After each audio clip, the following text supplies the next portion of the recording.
Hi everyone, welcome to another episode of the Returnee Podcast. It's your girl Lisa, Bissy LB. You already know I don't mind which one you call me. Depends on what day you see me. So thank you for tuning in to another episode. On today's episode, we've got something a bit different for you guys. So I'm gonna hand over to the guest to introduce himself. So over to you.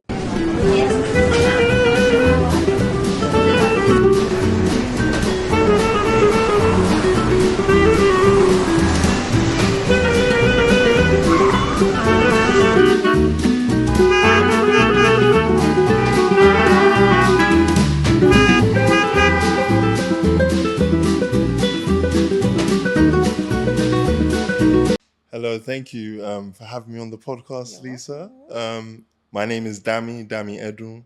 I'm an author, public speaker, and also musician, a bit Okay, a here and little bit there. of sprinkle, Little sprinkle. bit when I'm feeling inspired, Okay. Okay. So I'm the author of the book that you're gonna see on the podcast in one of the cameras, Ogaman, The Birth of a New King, which covers the story of a British Nigerian teenage superhero battling through a dystopian London with superpowers rooted in Yoruba mythology. So maybe that will give you an indication for why I'm even here in Niger with Lisa on the Returnees Podcast. Yeah. But yeah, I'm very, very excited for this conversation because I think even for me watching back, it will be interesting to see how I process some of the questions that you Don't worry. have for me. It won't Because be anything crazy. I feel like when people sit there, they think I'm gonna just be hammering every question. Don't worry. I mean, for the people at home, the podcast episode that I was watching before and the stuff they were talking about, I was like, damn. It was heavy stuff. I was like, oh wow, I really got to be careful in this No. Lagos, damn. Hey! Damn. Yeah, Lagos is not for the faint, but I feel like being fresh and being new, actually just off the back of what you just said, what has been the most shocking thing for you since you've been here? Before we even go into why you came and stuff, like what has been, it doesn't even have to be one thing. What are a few things that you've been like, raw, I never expected this? So I think the thing that I really had to tell myself, okay, I need to have a strategy for dealing with this is the begging. Yeah. Like, and to be honest, I don't even want to say it like begging, like, oh, people just, because if we're being real, the economic situation of Nigeria Has put people in that situation. is in a state which creates that, I guess, mentality and that, those actions. And I think for me, I was just surprised at how deep it was. It wasn't necessarily, because obviously coming from the UK, it's not like people don't beg. Yeah. You get on the tube, people are begging you, or Yeah. when you're walking on the streets in Central or wherever, Yeah. people will beg Even you now, for money. Sorry to cut you off, you started seeing people, like, even when you're at a traffic light, people coming up to your car. Yeah. That's been happening. In Barking and Dagenham, the area that I'm happening. from, I've been seeing that for the last few years. But in Niger, it's a different level because what surprised me is where it happens. Yeah. You know, security guards and people working in certain establishments, and you're like, It's not even just on the roadside. Yeah. It's not in specific venues. It's everywhere. So it's mad. It's mad. That spun me. That spun me hard. Do you feel like you've adjusted, or is it still a bit like, oh? No. I think it's. I've just found my way of coping with it. I think I've started to embody, maybe what I would call like the Lagos face, which is I'm just stoned. I'm just stoned. Show us. You come to beg me, I'm just looking at you like, Is that? Kilode. I have nothing for you. Yeah, I have nothing for you. I have nothing for, I don't even process them anymore. Obviously, when it's people who are closer, like, let's say security or people who are working in a certain establishment that you frequent, and then I'm a little bit more, okay, I need to do one kind to just get around this. But when it's on the street, I don't owe you nothing. Bro, you can't chat to me. Like, you can't chat to me. You can't chat to me. So yeah, it's that's probably been one of the biggest things. I think also as well, another thing that's been a bit challenging to get used to. So I've been coming back and forth to Nigeria for the last 4 years. doing stints here and there, 3 months, 2 months, 6 months, etc. Yeah. And I think one of the biggest differences, more cultural, is while it's so weird, yeah, because Nigerian culture, in terms of like the short, snappy interactions, everything's like really warm. Everything's really warm. It's normalized to say hello, good morning, greet people. You know, how you did? Like, I did fine. How your side did? You know, it's ingrained in a way that in the UK it isn't, right? Where if you see people in the UK, you can Mind just your add. business, yeah. In London, you don't say hello to Yeah. random people, generally Oh, speaking. yeah. Whereas here it's more common. But you know what is different? In the UK, you know, sometimes you can have like a random conversation with people and people will be very open and you'll almost kind of like conversate just for the sake of having conversation. You might never see that person again, but you can talk deeply. That doesn't really exist here. There's a lot of I think barriers to that. So once you get past that The initial, general, how you did, how far, how family. people are very closed after that point. What do you think has bred that kind of? Well, maybe it's because obviously I guess we have to be specific to where we are. We're in Lagos. It's a capital city. It's the It's not the capital city. Oh, anymore. sorry, Well, it's but I a get not what a you capital mean. city. Yeah, It's the commercial capital of Nigeria. It used to be the capital. It's the commercial capital. Sorry, Abuja is the capital. So this is where most people come from around the country to find work or to become, you know, the best versions of themselves, let's say. And cities which have that ethos generally tend to, you know, be very competitive and all these things. And then you add on, I think there's a layer of distrust, just the general distrust that exists here. Obviously, in other parts of Nigeria, it could be quite different because of what brings people there, you know, in other cities. The kind of society they built, the kind of community they built. Right, and you might even just have more people who are from there, there, not transient. which changes the nature of even how you relate to people. Whereas here, you've got everyone from all over the country. Lagos is very similar to London. It's like any other city. It's very similar.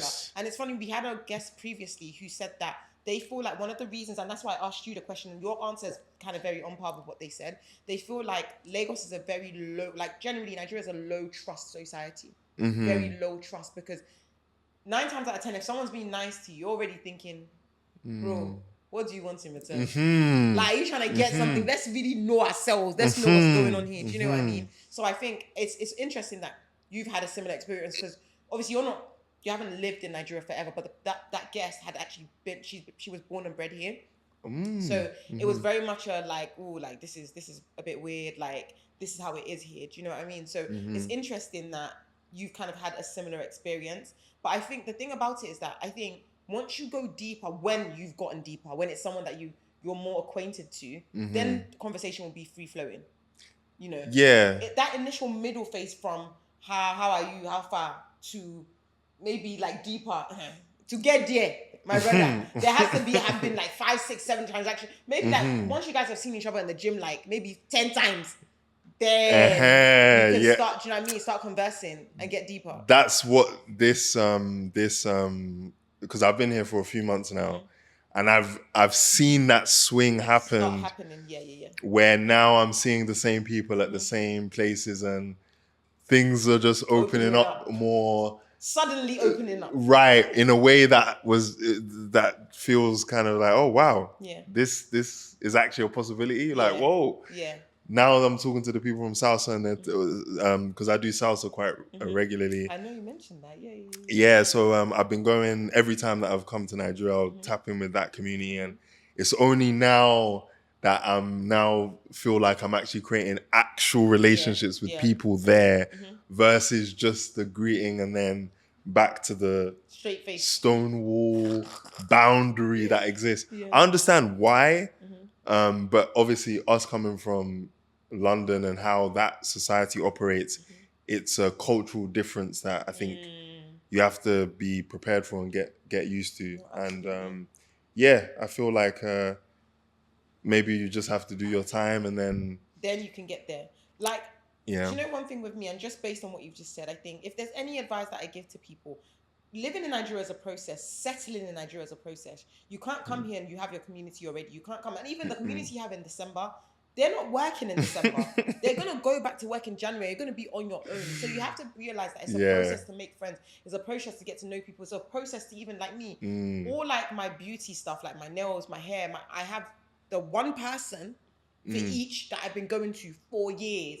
Like, it takes a while. It's just, actually, to be fair on Lagos, it's like any other city.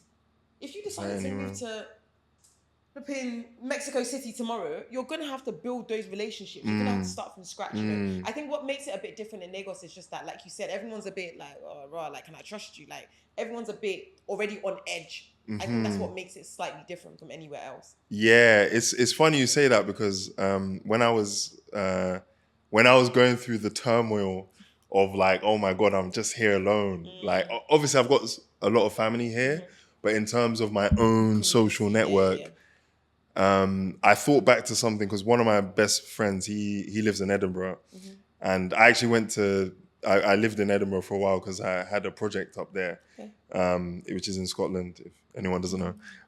And he's from London. We went to the same school, and he always used to talk about how difficult it was to build his community, his network, his tribe in Edinburgh. Yeah.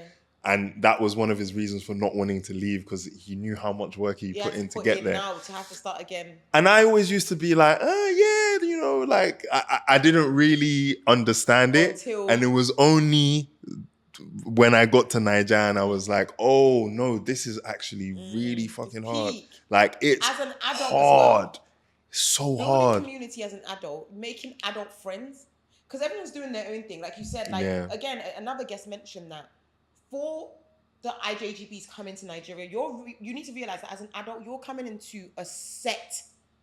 They have their own friends. They have their own gym partners. They have their own people they go to church with already. They have their own set everything. No one's come and insert yourself. Like, where are you coming from? So it's going to take a while to build that trust and to resettle and to like get everyone comfortable with you.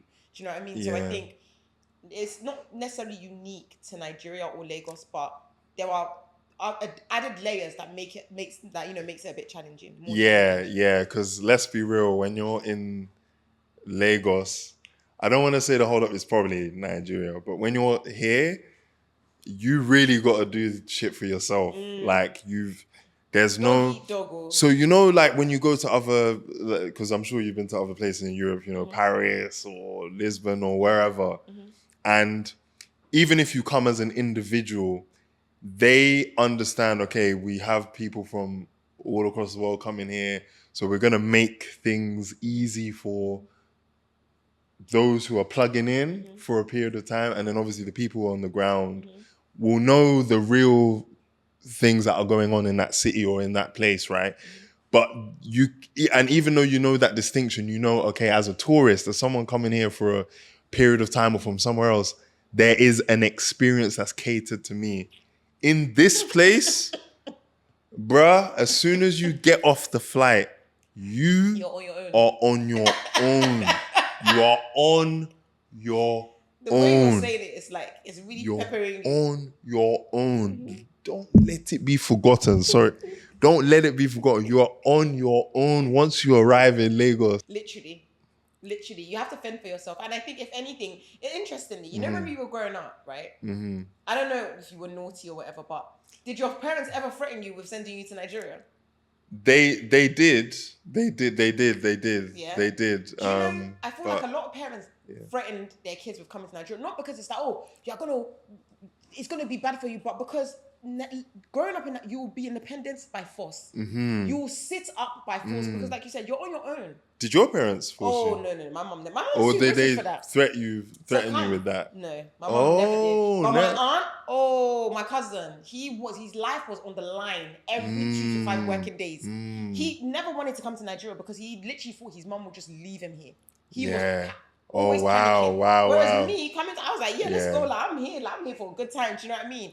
But interesting. I think that thing at that time, I think we all saw it as like a punishment, like, oh, you're going to. But I think a lot of parents wanted to instill in their kids, like, you know, that when you go to Nigeria, you're actually on your own. You're surviving by yourself. You're growing. Yeah. Like, I don't know if when you were in school, if you remember that kids that came from Nigeria, they were fiercely independent. Mm-hmm. They were very mature already, very intelligent. The things that they were teaching us maybe in year 9, 10, they've been learning like in year 4. Do you know what I mean? So I think it's a different system. It's a different community. It's a different society altogether. But that thing about having to fend for yourself is very, very real.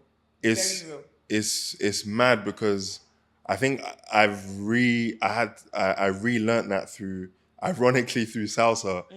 So in London, because I've been doing it for a few years now, or 2 years actually, 2 years on record. So there's no mad expectation. A few years, raw. You should be able to do X. No, 2 years. But I've noticed the difference in how when they're trying to teach people a new move or a new routine, let's say, it's like you either get this shit or you don't. There's no catering to, oh, let's try and take you aside break the steps down and like, no. You either get this or you languish behind. And that's just in the mentality. Really? That was one of the places where I was like, this is deep. Like this is the ideology. Yeah, so it doesn't matter which avenue you take in this society. If you're trying to learn something, you either get it when it's shown to you, or there's no hand holding.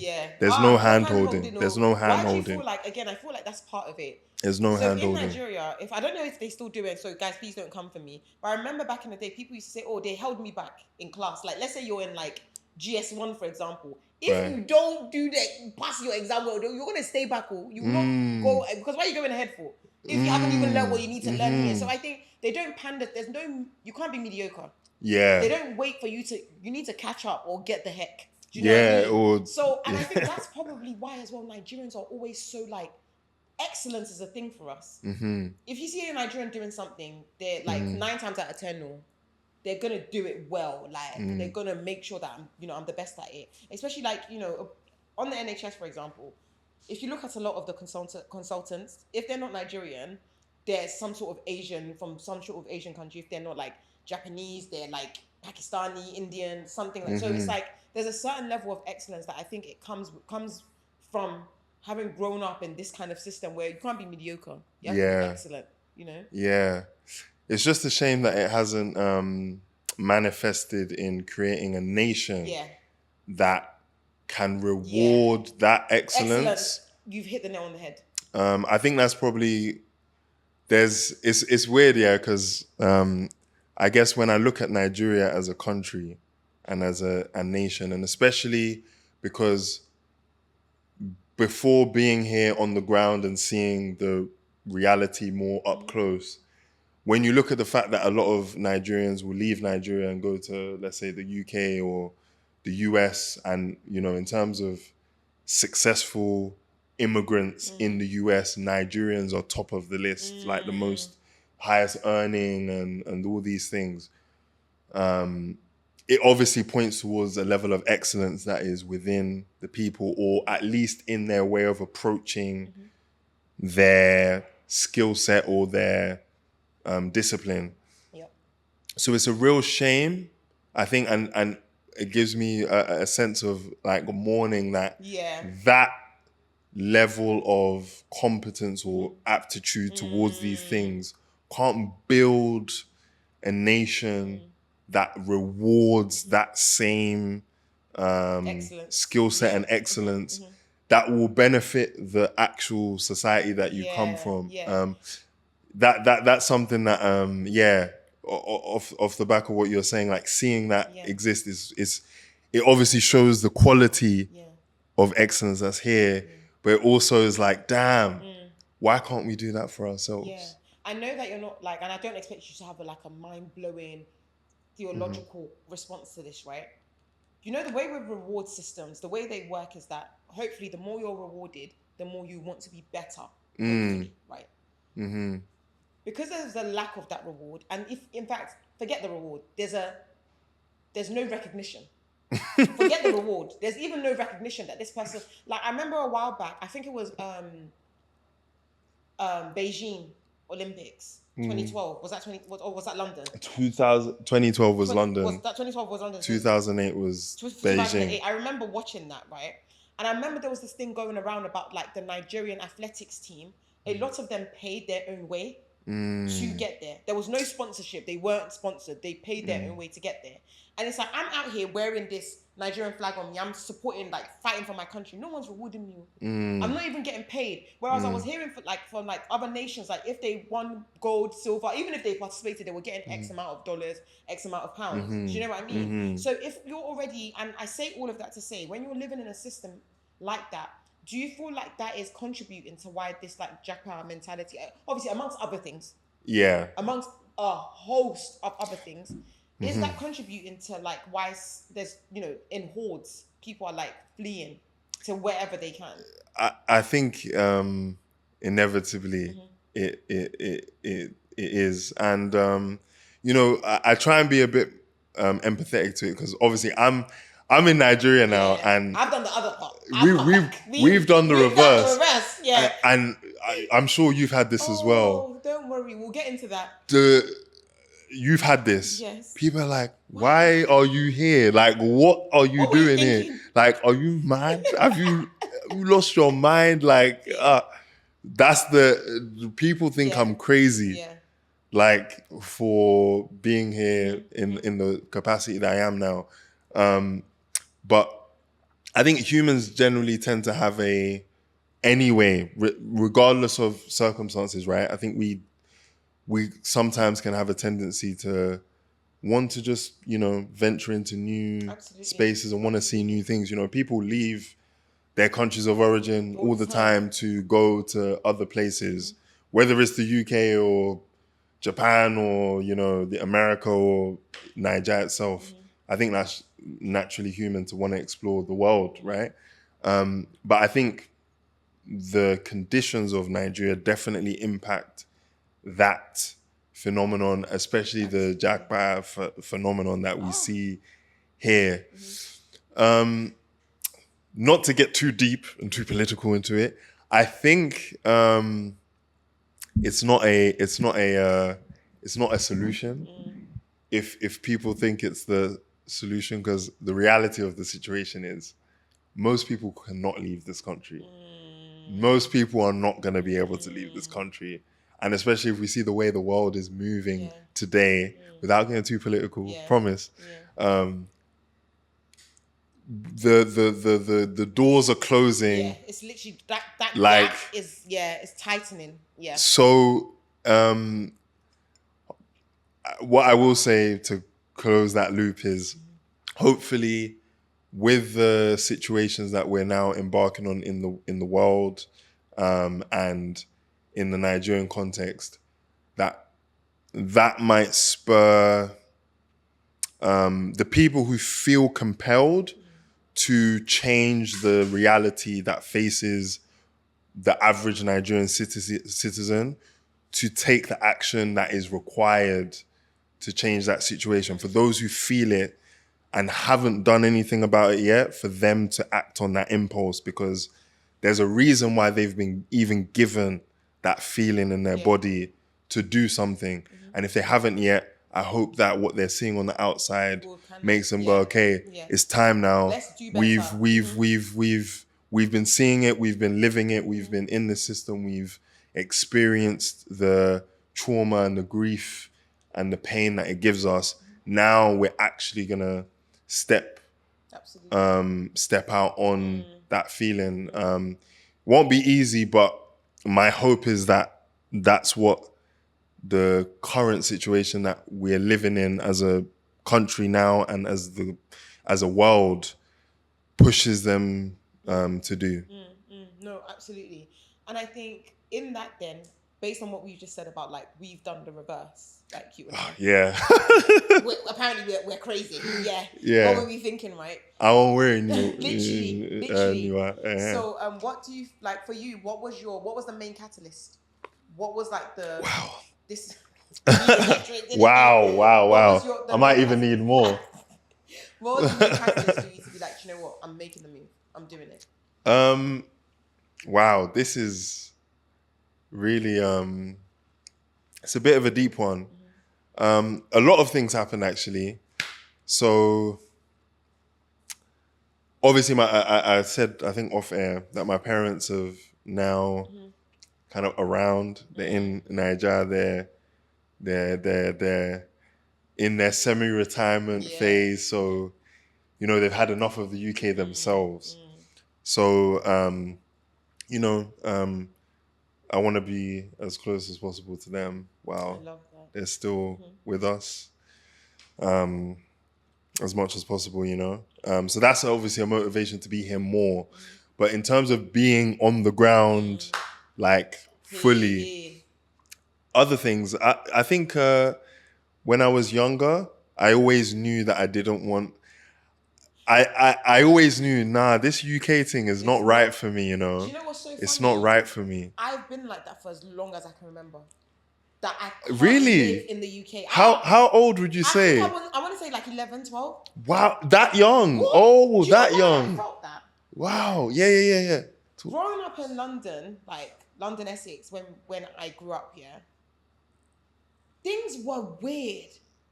First of all, that was the time when the stabbings were bad. People were getting stabbed, people were getting shot. It was bad. And I'm like, how can I be living in this place where literally every other day someone's getting stabbed? One of your classmates is getting shanked in somewhere. That didn't make sense to me. That was number one. Number two, you see the code?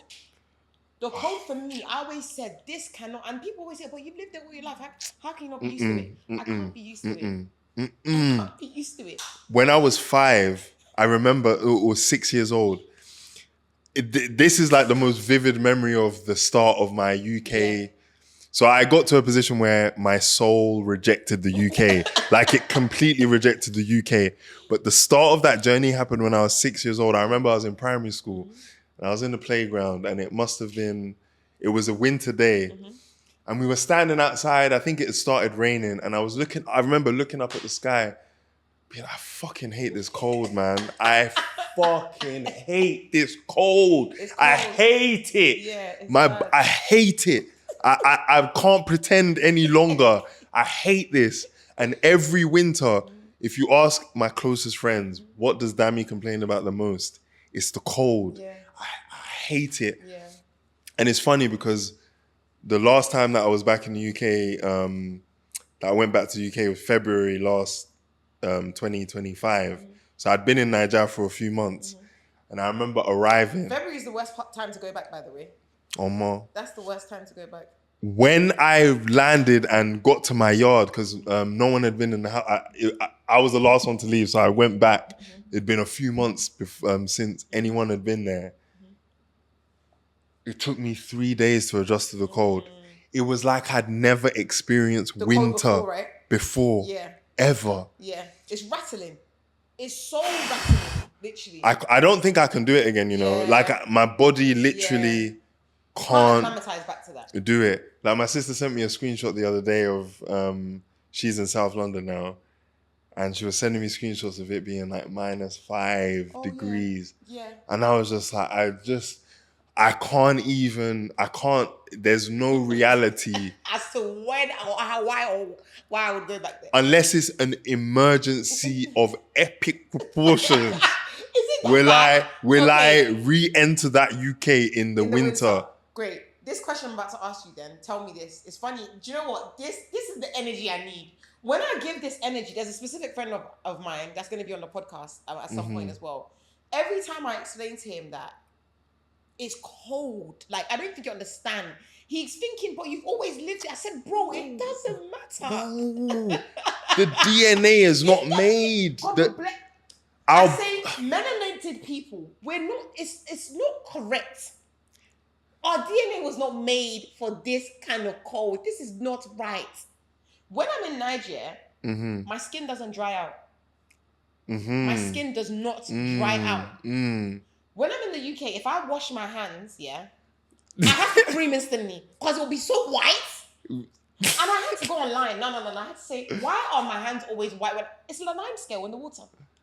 There's high levels of lime scale. There's hard water. water. Is that the reason? That's It's the not just the reason. cold. It's not just the cold. It's the limestone. The Oh. water is hard water. Oh. So it's like, Yeah. Oyibo people can get away with that because their skin is white already. You Uh-huh. can't see it. They don't even moisturize self. They don't Us even on the other hand, moisturize. hey, let me try that. Let me try. They'll be looking at me like, fam, like, your hands are Yeah. bare dry, bro. Like, what's going Yeah. on? It's crazy. But all of that said, my question for you then, this question I always ask, like, Mhm. all our guests who have come back. Mm-hmm. So you have an option. Give up your British passport, or never come back to Nigeria again. Ooh, wow. Yeah. That is a hard It's question. not ad. Ooh. It's either you never come give it You up. never come back to Nigeria You never come back to Nigeria. or give up the British passport. If you don't give it up, you can never come back to Nigeria again. Wow. That is hard. Yeah. Let me make it a bit easier. You have means. Okay, you have means, peas. You have more than peas. enough. You have the peas. In either scenario. You have means, you have peas. But you have to give up your British nationality or never come back to Nigeria. What are you doing? If I'm me now, like if I'm still me Yeah. today and I have peas, I think at this stage of my life, I would very reluctantly and like it would hurt me because of access, but I'd have to give up the British passport. Okay. Because my family's here. Yeah. Oh, my family's here. You seem very like family orientated. Because even earlier you said about like wanting to be closer to your parents. Like, is that like for you then, in terms of your connection to Nigeria, did they make that move easier for you? Yeah, I think in terms of just because I think with a lot of diasporans, right, you have maybe it's a spectrum more than two sides of the coin, but you have ones who, even though they're born and raised in a different country, they understand very well where they come from, where their family lineage is from, and they have a lot of reverence for that. And then on the other side, you have people who are completely disconnected, don't care. They're like, well, I'm British now, I'm American now, or I'm insert nation now, right? I think I leaned very much more to the Nigerian side of the scale of that scale. So because of that, and because of like my grandma is in Ijebu Ode, so I go to see her as much as I can. To not have that, and now especially being the age I am in my 30s, not going to give you the exact age. Thank you. Not going to give the exact one, but I understand even deeper the importance of that because you don't have long with everybody in your family. And I feel like at this stage, losing that would... Yeah, I understand maybe on a logical level, you have your British passport, you can go, you have your pali, you can go here, you have your pali, yeah. No, it's not, it's I don't know, for me, not as an advice, but for me, reluctantly, admittedly, I'd be like, damn, I know what I'm losing with this because the Niger passport is not given the same strength. Not even half of the strength, unfortunately, but it would be the reluctant, fuck, I gotta work this out now. I gotta find my person who's gonna get me onto visas and maybe hope my accent will do something. But I think at this stage it would be that one. Do you know what's so interesting? My hat can't take it. Damn! Do you know what's interesting, right? I know there will be people watching this podcast right now who would be so mad at that response. Of course. Understandably. Because one thing, again, I always reiterate it because, again, people love to drag people online because your perspective and mine are different and that's fine. But you want to drag people, I hate whatever. I think 9 times out of 10, with people like who have returned, we are speaking, and when I say privilege, guys, I'm not even talking about wealth. We are speaking from a place of privilege because we've seen the other side. I've grown up in the go back to your country. I've grown up in the having to work 10 times harder than my white counterpart. I've grown up in Essex in the 2000s, dogs chasing you down the road, people throwing stuff at you. Honestly. I've grown up in that. Do you know honestly. what I mean? But all of that aside even, I don't, like you said, I'm very much on the spectrum. I was deeply rooted in being Nigerian. If you Americans, maybe they're a bit different. When you ask a British Nigeria, where you're from, I'm gonna say Nigeria. I'm never saying I'm from Britain. I'm Nigerian. Mm-hmm. Do I have British nationality? I have dual nationality. I have both, right? Mm-hmm. I have British nationality. So, and I'm also Nigerian, but even more so, first of all, I'm Nigerian, right? Mm-hmm. So I feel like people will have their backup, like, oh, you guys are only saying that because you've experienced it. You go and experience it. Mm-hmm. Go and experience it. Do you know the worst kind of thing that can happen to a person? And this is not a dig on anyone. You know that side of the spectrum that don't give a damn? Yeah. That's the worst kind of thing that can happen to someone.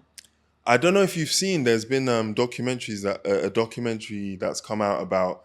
So I'll give you a background of my family history. My grandparents were actually the first to move to That the was my UK. grandparents as well. Sick. Okay. Because I know a lot of families Yeah. had the same thing. So my grandparents moved to the UK. My parents were born in the UK, but then came back to Nigeria when they were young. So, you know, they're very much Nigerian, but they had that experience, right? And what happened to a lot of families that stayed in the UK, a lot of them gave their children to foster families and you know, famine. That's the same thing that happened to what's that guy that I can't remember his name. A lot of, like, my mum almost went through that. My grandma had to. My mum was born in Dulwich, but none of the nannies in the area would take black kids. Yes. So they sent my mum to Colchester. Imagine back in the day, them times, like in the, you having to, even Colchester's far now. Even today, I wouldn't want to send my kid to Colchester in 2026. My mum's nanny, Not even today. My mum used to, that was her, that was like her grandmother. Her nanny was like her person. Right. So they would have, my grandparents would drop them off during the week. Like on Sunday night, drop them off, and then they'll come back for the weekend. Yeah. But it was that was a thing. Do you understand? So it was like a massive issue. But I'll let you finish what you were going to say. And you know, I was speaking to my grandma recently, actually, because you know they were there for I think 9 years in the UK. Grandma was working as a nurse in Liverpool. My grandma was working as a nurse. Wow. So she was working as a nurse in like Liverpool, Bolton, those kind of areas. And my mom, she was the firstborn. She was being looked after by a nanny in Sudbury, which is in Berkshire. So she used to travel from there to London, and then from London out to. So that's the kind of experience they're living. And anyway, in this documentary, I can't remember the name, but a lot of Nigerian parents, they didn't stop at maybe 5, 6 years old, which is when my mom stopped and then went back to live with the family. They were with these white English families in perpetuity. And the depth of the identity crisis, because here's the thing, right? Big thing. I think, because I can understand for people who are born, raised in Nigeria and been in the ground, they think, you know, why would you ever want to, the UK is where it's at, and being there and being of the place is the answer, or that's what I want for my kids. What I want people to understand is that there is a trade-off. There's a real trade-off. And if you're not intentional about how you raise those children, they're going to face the repercussions of that trade-off.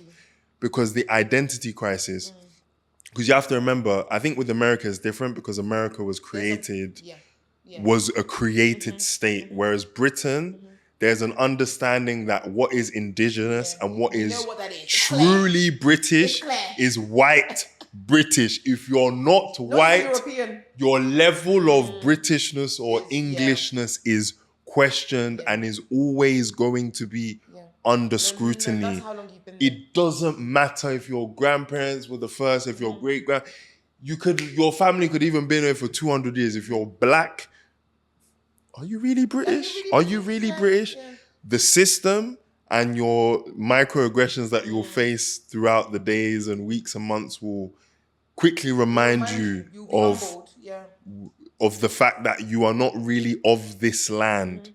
And I think if you negate that part of yourself, coming back to like our identity, and maybe for the people watching who think, oh, why would you want to give up, you know, is because I guess if you've been in that system and you've seen how you're received and, you know, come to understand your own identity, the roots of your people, it's hard to then really over-identify with being British. Absolutely. For me, and I'm sure probably the same for you, it's more so a means of access, right? In summary, while it might seem crazy to a lot of people, I would have to reluctantly give up the passport. I know it sounds mad, but then you said I've got a lot of money, so Yeah. You bruh, still move I'll freely. buy I think there's a Caribbean island somewhere. Yeah, I think St. Kitts. St. Kitts. Yeah. I'll buy that passport and just enter St. Kitts. wherever I like to. So Yeah. if that wasn't in fact, today, if someone said we'll give you even let's say £300,000 to give up your British You passport, give it that and then they give it, and then I can get my St. Kitts one for I think it's maybe 100k. Okay, I'll do it. I'll do it. I'll get my St. Kitts, but I don't need to be in the UK all the time. I don't need to be there. Right. Ooh, And do you know what? I hate to take it there because it's nobody's fault. And please, guys, do not finish me off, right? When I look at our Caribbean counterparts, right, and the process that happened in the 2000s, being the Africans, like you Africans, da, da, da, da, da, da. Looking back at it now, there was a willingness. Like what happened with the Windrush generation is heartbreaking. So heartbreaking because they were begged to come over, and then they were discarded like it didn't matter, right? I feel like with that happening, it again just reinforces to me that why should I willingly give up my Nigerianness for society, a citizenship, a community who at a blink in. If Anthony Joshua wins today, he's British. If he loses tomorrow, he's Nigerian. Yeah, it's they pick and choose when it fits. They pick and choose when they want you to be British. Only when you represent them in the light that's positive and it's advantageous for them will they claim you. If it's not, no claiming you. So let me choose what I feel like works best for me. Yeah, I think this is probably just a wider point for the diaspora and for specifically for Nigerians who find themselves in other countries. The place that you're in, your identity of aligning with that particular place is conditional. It's conditional on based on a lot of things. It's conditional on your let's say even legal history, based on your politics, based on very different things. Can you go? Like your identity is conditional, whereas with your Nigerian identity, it's not. It's who you are. Unconditional. It's who you are. They're obviously. I don't want to sugarcoat or create a fantasy out of that. Yeah. Because we've grown up in a different country and in a different society. Of course. There are a lot of things that we have to learn, and there's gaps that exist because we've grown up in different countries. But ultimately, those things are things that can be learned, of course, and can be, I guess, we can find ways to tap in and tap out of that. But it's something that people can't take away. Of course. No one can really take it away. No one can take it away. Whereas the other ones, it's conditional. Yeah, it's conditional. So that's what informs my answer. Yeah. If anybody wants to get at me, hit me up on Instagram, follow me, DM me, and we'll chat. We'll chat. Yeah. No, I think just take moving away from that conversation then. I think we connected over your book. And one of the things that I really drew me to the book was the fact what it's about. Even when you speak about it, when you say what your synopsis, very short one, even the one that you gave earlier, weaving Yoruba mythology into what's it called? London, into being British, in all of those things, again, just speaks to the conversation we had. But what I really want you to do is just kind of speak to us a little bit about the book, the inception, how, how it came about, basically. Yeah. Wow. Where do I start?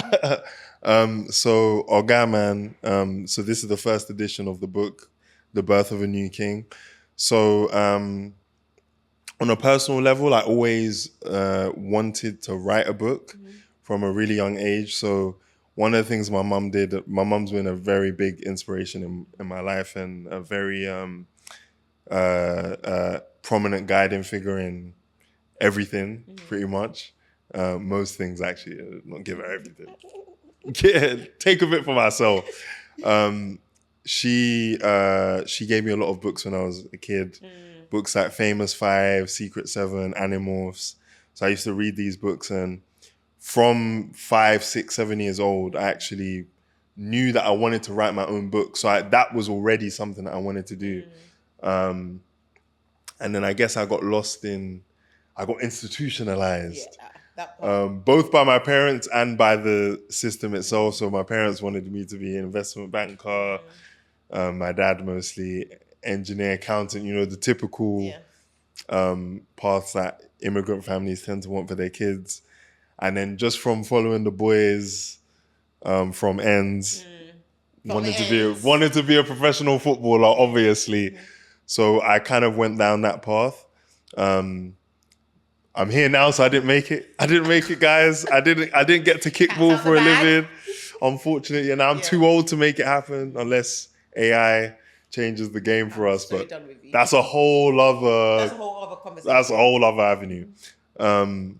So when I graduated from uni, so I went to Nottingham. I studied engineering, did masters, graduated. I was doing some spring cleaning one day, and I found all these old scrapbooks from my childhood where I'd written loads of stories, but I hadn't finished any of them. So that was one of the key features of all these books, was that I'd started stories and never finished it. So this is when I was around 24. So at that point I decided, okay, wake up time. This is it. I'm going to finish a story. So I started a blog. I started writing a few short stories. And then a very prominent Hollywood film came out. You could probably tell by the design of the character which one it is. I'll give everyone a clue. It has a lot of black characters in it. So I watched Black Panther. Yeah. And I was just inspired to see a diversity of different types of black characters, because it's not something that we have on screen a lot. And especially in the superhero genre, actually, specifically. The savior is always white. Yeah. And you know what? Low-key, even in that film, there's a white savior complex, like, kind of slotted in. Yeah. But I give that one a miss, because it's not on the surface. It's kind of like understated, but there. So anyway, I remember having a conversation with my mum after watching that. And she was like, oh, you should write a story that, for all you London, black British kids. And it got me shout out to your thinking. Mum really is one of those things, because mum always gives me a lot of advice. I'm sure it's the same for you. And sometimes I'm like, yeah, all right, mum. Like, yeah, I hear you. Yeah. I've heard what you said. But for some reason, that one stuck. And so I just started writing. So this was 2018. Beginning of 2018, February, March. And I remember I just started writing and said, okay, if I was to write a superhero story that reflected the world that we grew up in, what would that look like? And so I just started writing the scene, which is the first chapter of the book, a scene in a classroom, in a typical London classroom, where you've got kids from Nigeria, the Caribbean, etc., and what that looks like. And I just remember really enjoying that process. And at the same time, anyway, I'd already been, because I grew up kind of Christian, but I guess I kind of moved away from that religious structure. And so I was looking into other, religious systems, including Ifa. And I'd already been reading a bit about it a couple years prior. So I thought, actually, let me inject some of this into the world that I'm building, the superhero world that I'm building for this character. And so as I was starting to write the story and inject these systems into the world that I was building, I was really enjoying that process. And yeah, I was just writing. So after work, sometimes I'll go in the, because I used to be in a WeWork, which is, for anyone who doesn't know, it's like a co-working space. So after work, I would run off to another floor, go into one of the booths. They have these booths that you can make phone calls in. And for 2-3 hours an evening after work, I would write and formulate what became Ogaman, The Birth of a New King. And it's funny because the book took me about 6.5 years to read, to write, to finish in completion. And I think through writing the book, it's what's brought me even to Nigeria itself, because it was almost like a feedback loop. As I was writing, I was immersing myself more in Yoruba culture. So I'd read more about it, and then that would inform the story more, and then it would take me back more to the source material, and then it would kind of be this feedback loop. And I guess it's what's made me more driven towards being here on the ground now, because it's almost like writing the story has brought that part of myself to the fore and made it more important for me to be connected. So the obviously the first book is mostly set in London. So it's set in a dystopian London with some parts of the book in Nigeria, in Abeokuta. But I'm not going to ruin that bit for it. No. But the story is moving into Nigeria. So I guess part of the inspiration for being here is wanting to capture the environment and the essence and the on the ground experience of being here. It's like you're immersing yourself for research purposes. Let's assume. Yeah. You're enjoying as well, but I'm here for research purposes. I'm here. You know what? You're just giving me my line now. I'm here for research purposes. Literally, that's what I should be saying to all the babes. I'm here for research purposes. I'm an anthropologist. I'm doing my job. Literally. To document. Yes. It's not, it's not just for enjoyment. There's real purpose behind. I'm working.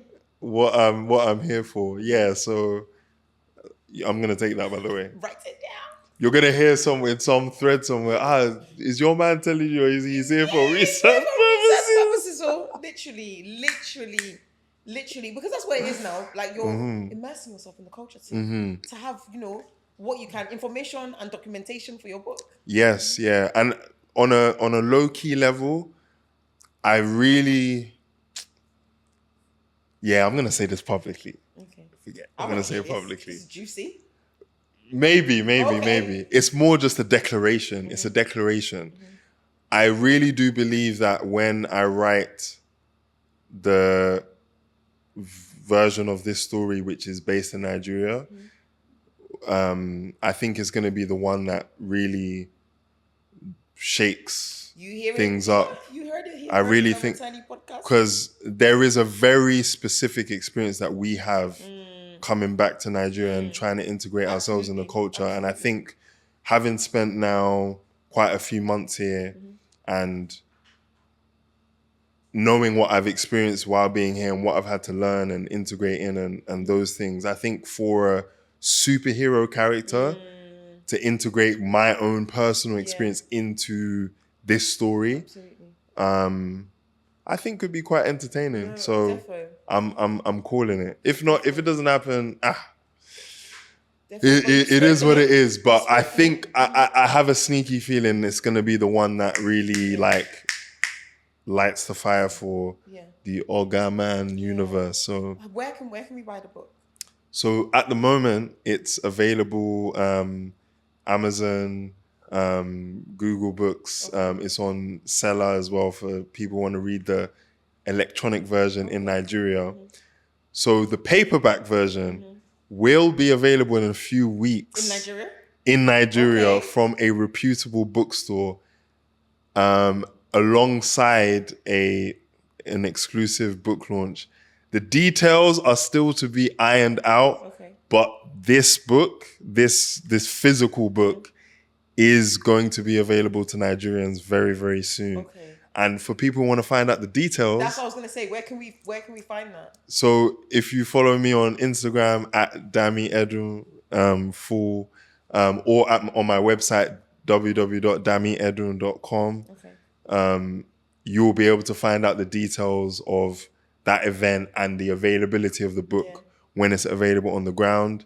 I also want to say I'm sorry, guys. It's been out for a year and I've been working hard to make it available for Nigerians, because one of the things I hate is for things to be influenced by the culture but not available to people on the ground.